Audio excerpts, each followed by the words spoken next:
Joining me in studio this afternoon from the Independent Women's Forum, Julie Gunlock is with us. Julie, thank you for your time. Thanks for having me. My pleasure. I got to take these things off. I don't need them to talk to you. Okay. All I need them is to hear the music, to know that we're back from the commercial break. So you and I talk on the 3-hour web/radio extravaganza weekly. Yep. And we talk about food freedom issues. We talk about firearm freedom issues, Yeah. sort of from a parent's perspective, right? Right. So I wanted to invite you in because you were on the radio show yesterday, and literally 10 minutes after we had you on, I run across this story. I'm thinking, I needed to talk to Julie about this. Right. Hot lunch debate as Bay Area schools go meatless on Mondays. This from the San Francisco Chronicle. Sure. And they're talking about a lot of schools in the San Francisco area, but all across the country, schools are adopting Meatless Monday. And this is being pushed. And I knew about the Meatless Monday thing. I didn't realize it was being pushed by the Humane Society of the United States. Yes. As an anti-cruelty measure. Christy Middleton, food policy manager for the Humane Society of the United States, says, quote, by going meat-free just one day a week, we can prevent some of this animal suffering. Right. And what they know is that kids are smart. They're going to say, can I be cruel Tuesday through Friday? And so they're going to go home.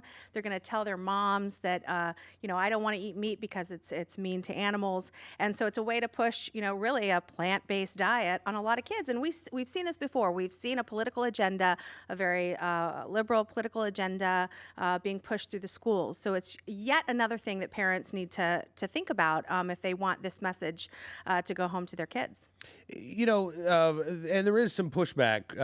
The San Francisco Chronicle talks about the Animal Agriculture Alliance in what they describe as published talking points on Meatless Mondays. Right? Yeah, I know. I love it. I like that voice. Thank you.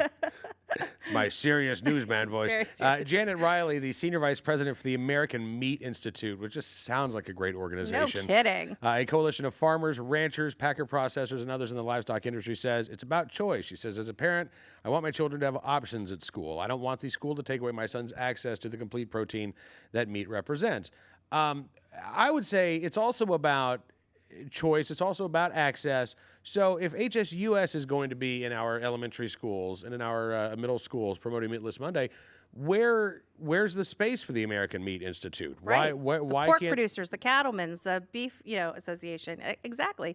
And look, this is absurd to suggest that meat is somehow or eating meat in your diet is somehow cruel. And frankly, we've come a long way in this country. Slaughter of animals for meat consumption is far more humane than it was years ago. And frankly, we are among the most humane. So to suggest that there's this terrible problem where we need to put in our educational system some sort of anti-meat messaging is really ridiculous. The other thing is, as a parent, I have 3 boys, one of which is, he really has trouble eating.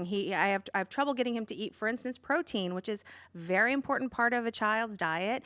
And, if you're a vegetarian, if you're on a plant-based diet and you need to get that, and you do need to get the protein, even the U.S. government tells vegetarians that they need to get a wide variety of food in order to make up for the lack of meat, of animal-based protein.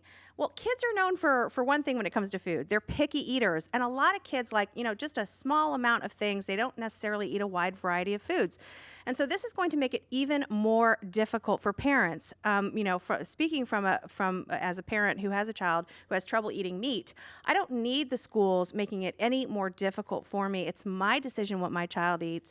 And frankly, it's my role to inform them of what, as a family, what we eat and what we don't eat. And I hate the idea that we're going to demonize meat eaters for these kids who are really kind of susceptible to this kind of cruelty to animals. Oh, the polar bears, all this stuff. Right. They're really susceptible to that kind of messaging. No, I think you're right about this, and I think that's because they're so. I think that's not a bug; that's a feature in the system here. Exactly. And so I do worry about this, and as I say, look, I know plenty of folks. I have family members. I have people who I love dearly who are vegetarians.